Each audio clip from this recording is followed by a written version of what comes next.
संकष्टनाशन गणेशस्तोत्रम् प्रणम्य शिरसा देवो गौरीपुत्रं विनायकं भक्तावासं स्मरे नित्यम् आयुः कामार्थसिद्धये। प्रथमं वक्रतुण्डं च एकदन्तं द्वितीयकं तृतीयं कृष्णपिङ्गाक्षं गजवक्त्रं चतुर्थकं लम्बोदरं पञ्चमं च षष्ठं विकटमेव च उत्तमं विघ्नराजेन्द्रं धूम्रवर्णं तथाष्टमं नवमं भालचन्द्रं च दशमं तु विनायकम् एकादशं गणपतिं द्वादशं तु गजाननं द्वादशैतानि नामानि त्रिसन्ध्यं यः पठेन्नरः न च विघ्नभयं तस्य सर्वसिद्धिकरं प्रभु।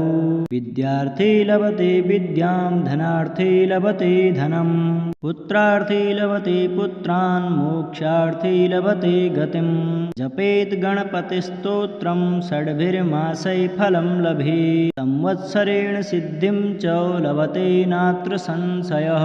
तेभ्यो ब्राह्मणेभ्यश्च लिखित्वा यः समर्पयेत् तस्य विद्या भवेत् सर्वा गणेशस्य प्रसादतः।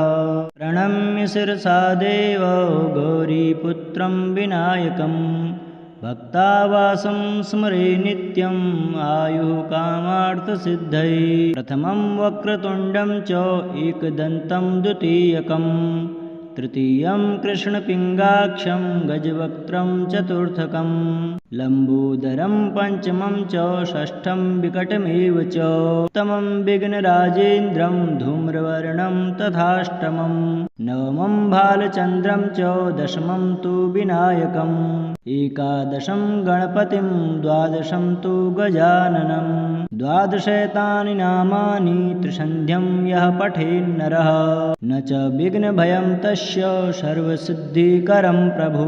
विद्यार्थी लभते विद्यां धनार्थी लभते धनं पुत्रार्थी लभते पुत्रान् मोक्षार्थी लभते गतिं जपेत् गणपतिस्तोत्रं षड्भिर्मासै फलं लभेत् संवत्सरेण सिद्धिं च लभते नात्र संशयः। तेभ्यो ब्राह्मणेभ्यश्च लिखित्वा यः समर्पयेत् तस्य विद्या भवेत् सर्वा गणेशस्य प्रसादतः। प्रणम्य शिरसा देवो गौरीपुत्रं विनायकं भक्तावासं स्मरे नित्यम् आयुः कामार्थसिद्धये। प्रथमं वक्रतुण्डं च एकदन्तं द्वितीयकं तृतीयं कृष्णपिङ्गाक्षं गजवक्त्रं चतुर्थकं लम्बोदरं पञ्चमं च षष्ठं विकटमेव च उत्तमं विघ्नराजेन्द्रं धूम्रवर्णं तथाष्टमं नवमं भालचन्द्रं च दशमं तु विनायकम् एकादशं गणपतिं द्वादशं तु गजाननं द्वादशैतानि नामानि त्रिसन्ध्यं यः पठेन्नरः न च विघ्नभयं तस्य सर्वसिद्धिकरं प्रभु।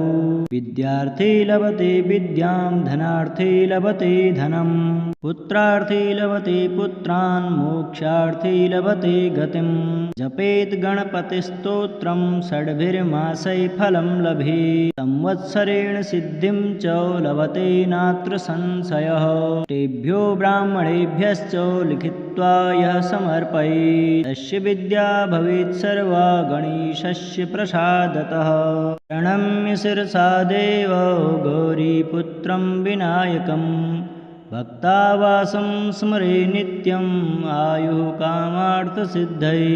प्रथमं वक्रतुण्डं च एकदन्तं द्वितीयकं तृतीयं कृष्णपिङ्गाक्षं गजवक्त्रं चतुर्थकं लम्बोदरं पञ्चमं च षष्ठं विकटमेव च उत्तमं विघ्नराजेन्द्रं धूम्रवर्णं तथाष्टमं नवमं भालचन्द्रं च दशमं तु विनायकम् एकादशं गणपतिं द्वादशं तु गजाननं द्वादशैतानि नामानि त्रिसन्ध्यं यः पठेन्नरः न च विघ्नभयं तस्य सर्वसिद्धिकरं प्रभु। विद्यार्थी लभते विद्यां धनार्थी लभते धनं पुत्रार्थी लभते पुत्रान् मोक्षार्थी लभते गतिं। जपेत् गणपतिस्तोत्रं षड्भिर्मासै फलं लभेत् संवत्सरेण सिद्धिं च लभते नात्र संशयः। तेभ्यो ब्राह्मणेभ्यश्च लिखित्वा यः समर्पयेत् तस्य विद्या भवेत् सर्वा गणेशस्य प्रसादतः। प्रणम्य शिरसा देव गौरीपुत्रं विनायकं भक्तावासं स्मरे नित्यम् आयुः कामार्थसिद्धये। प्रथमं वक्रतुण्डं च एकदन्तं द्वितीयकं तृतीयं कृष्णपिङ्गाक्षं गजवक्त्रं चतुर्थकं लम्बोदरं पञ्चमं च षष्ठं विकटमेव च सप्तमं विघ्नराजेन्द्रं धूम्रवर्णं तथाष्टमं नवमं भालचन्द्रं च दशमं तु विनायकम् एकादशं गणपतिं द्वादशं तु गजाननं। द्वादशैतानि नामानि त्रिसन्ध्यं यः पठेन्नरः न च विघ्नभयं तस्य सर्वसिद्धिकरं प्रभु। विद्यार्थी लभते विद्यां धनार्थी लभते धनं पुत्रार्थी लभते पुत्रान् मोक्षार्थी लभते गतिं। जपेत् गणपतिस्तोत्रं षड्भिर्मासै फलं लभेत् संवत्सरेण सिद्धिं च लभते नात्र संशयः। तेभ्यो ब्राह्मणेभ्यश्च लिखित्वा यः समर्पयेत् तस्य विद्या भवेत् सर्वा गणेशस्य प्रसादतः। प्रणम्य शिरसा देव गौरीपुत्रं विनायकं भक्तावासं स्मरे नित्यम् आयुः कामार्थसिद्धये। प्रथमं वक्रतुण्डं च एकदन्तं द्वितीयकं तृतीयं कृष्णपिङ्गाक्षं गजवक्त्रं चतुर्थकं लम्बोदरं पञ्चमं च षष्ठं विकटमेव च सप्तमं विघ्नराजेन्द्रं धूम्रवर्णं तथाष्टमं नवमं भालचन्द्रं च दशमं तु विनायकम् एकादशं गणपतिं द्वादशं तु गजाननं। द्वादशैतानि नामानि त्रिसन्ध्यं यः पठेन्नरः न च विघ्नभयं तस्य सर्वसिद्धिकरं प्रभु। विद्यार्थी लभते विद्यां धनार्थी लभते धनं पुत्रार्थी लभते पुत्रान् मोक्षार्थी लभते गतिं। जपेत् गणपतिस्तोत्रं षड्भिर्मासै फलं लभेत् संवत्सरेण सिद्धिं च लभते नात्र संशयः। तेभ्यो ब्राह्मणेभ्यश्च लिखित्वा यः समर्पयेत् तस्य विद्या भवेत् सर्वा गणेशस्य प्रसादतः। प्रणम्य शिरसा देव गौरीपुत्रं विनायकं भक्तावासं स्मरे नित्यम् आयुः कामार्थसिद्धये। प्रथमं वक्रतुण्डं च एकदन्तं द्वितीयकं तृतीयं कृष्णपिङ्गाक्षं गजवक्त्रं चतुर्थकं लम्बोदरं पञ्चमं च षष्ठं विकटमेव च सप्तमं विघ्नराजेन्द्रं धूम्रवर्णं तथाष्टमं नवमं भालचन्द्रं च दशमं तु विनायकम् एकादशं गणपतिं द्वादशं तु गजाननं। द्वादशैतानि नामानि त्रिसन्ध्यं यः पठेन्नरः न च विघ्नभयं तस्य सर्वसिद्धिकरं प्रभु। विद्यार्थी लभते विद्यां धनार्थी लभते धनं पुत्रार्थी लभते पुत्रान् मोक्षार्थी लभते गतिं। जपेत् गणपतिस्तोत्रं षड्भिर्मासै फलं लभेत् संवत्सरेण सिद्धिं च लभते नात्र संशयः। तेभ्यो ब्राह्मणेभ्यश्च लिखित्वा यः समर्पयेत् तस्य विद्या भवेत् सर्वा गणेशस्य प्रसादतः। प्रणम्य शिरसा देव गौरीपुत्रं विनायकं भक्तावासं स्मरे नित्यम् आयुः कामार्थसिद्धये। प्रथमं वक्रतुण्डं च एकदन्तं द्वितीयकं तृतीयं कृष्णपिङ्गाक्षं गजवक्त्रं चतुर्थकं लम्बोदरं पञ्चमं च षष्ठं विकटमेव च सप्तमं विघ्नराजेन्द्रं धूम्रवर्णं तथाष्टमं नवमं भालचन्द्रं च दशमं तु विनायकम् एकादशं गणपतिं द्वादशं तु गजाननं द्वादशैतानि नामानि त्रिसन्ध्यं यः पठेन्नरः न च विघ्नभयं तस्य सर्वसिद्धिकरं प्रभु विद्यार्थी लभते विद्यां धनार्थी लभते धनं पुत्रार्थी लभते पुत्रान् मोक्षार्थी लभते गतिं जपेत् गणपतिस्तोत्रं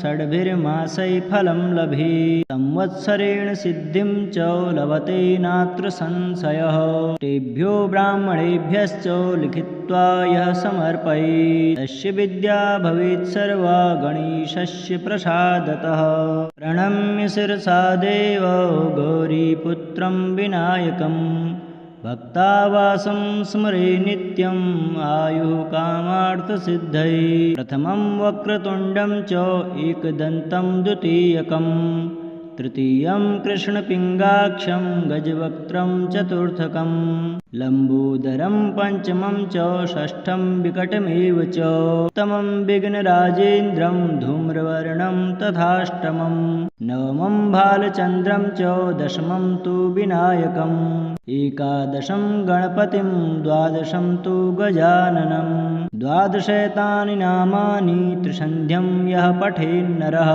न च विघ्नभयं तस्य सर्वसिद्धिकरं प्रभु विद्यार्थी लभते विद्यां धनार्थी लभते धनं पुत्रार्थी लभते पुत्रान् मोक्षार्थी लभते गतिं जपेत् गणपतिस्तोत्रं षड्भिर्मासै फलं लभेत् संवत्सरेण सिद्धिं च लभते नात्र संशयः तेभ्यो ब्राह्मणेभ्यश्च लिखित्वा यः समर्पयेत् तस्य विद्या भवेत् सर्वा गणेशस्य प्रसादतः प्रणम्य शिरसा देव गौरीपुत्रं विनायकं भक्तावासं स्मरे नित्यम् आयुः कामार्थसिद्धये प्रथमं वक्रतुण्डं च एकदन्तं द्वितीयकं तृतीयं कृष्णपिङ्गाक्षं गजवक्त्रं चतुर्थकं लम्बोदरं पञ्चमं च षष्ठं विकटमेव च सप्तमं विघ्नराजेन्द्रं धूम्रवर्णं तथाष्टमं नवमं भालचन्द्रं च दशमं तु विनायकम् एकादशं गणपतिं द्वादशं तु गजाननं द्वादशैतानि नामानि त्रिसन्ध्यं यः पठेन्नरः न च विघ्नभयं तस्य सर्वसिद्धिकरं प्रभु विद्यार्थी लभते विद्यां धनार्थी लभते धनं पुत्रार्थी लभते पुत्रान् मोक्षार्थी लभते गतिं जपेत् गणपतिस्तोत्रं षड्भिर्मासै फलं लभेत् संवत्सरेण सिद्धिं च लभते नात्र संशयः तेभ्यो ब्राह्मणेभ्यश्च लिखित्वा यः समर्पयेत् तस्य विद्या भवेत् सर्वा गणेशस्य प्रसादतः प्रणम्य शिरसा देव गौरीपुत्रं विनायकं भक्तावासं स्मरे नित्यम् आयुः कामार्थसिद्धये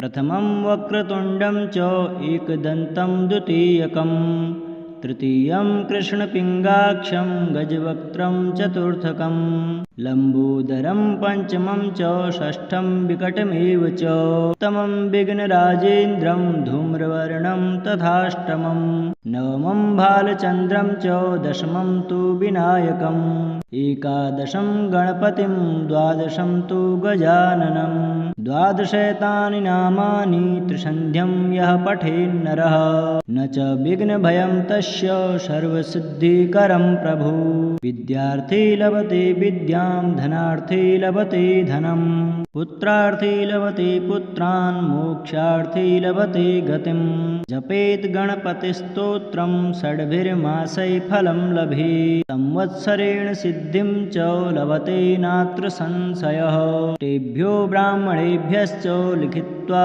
यः समर्पयेत् तस्य विद्या भवेत् सर्वा गणेशस्य प्रसादतः प्रणम्य शिरसा देव गौरीपुत्रं विनायकं भक्तावासं स्मरे नित्यम् आयुः कामार्थसिद्धये प्रथमं वक्रतुण्डं च एकदन्तं द्वितीयकम् तृतीयं कृष्णपिङ्गाक्षं गजवक्त्रं चतुर्थकं लम्बोदरं पञ्चमं च षष्ठं विकटमेव च सप्तमं विघ्नराजेन्द्रं धूम्रवर्णं तथाष्टमं नवमं भालचन्द्रं च दशमं तु विनायकम् एकादशं गणपतिं द्वादशं तु गजाननं द्वादशैतानि नामानि त्रिसन्ध्यं यः पठेन्नरः न च विघ्नभयं तस्य सर्वसिद्धिकरं प्रभु विद्यार्थी लभते विद्यां धनार्थी लभते धनं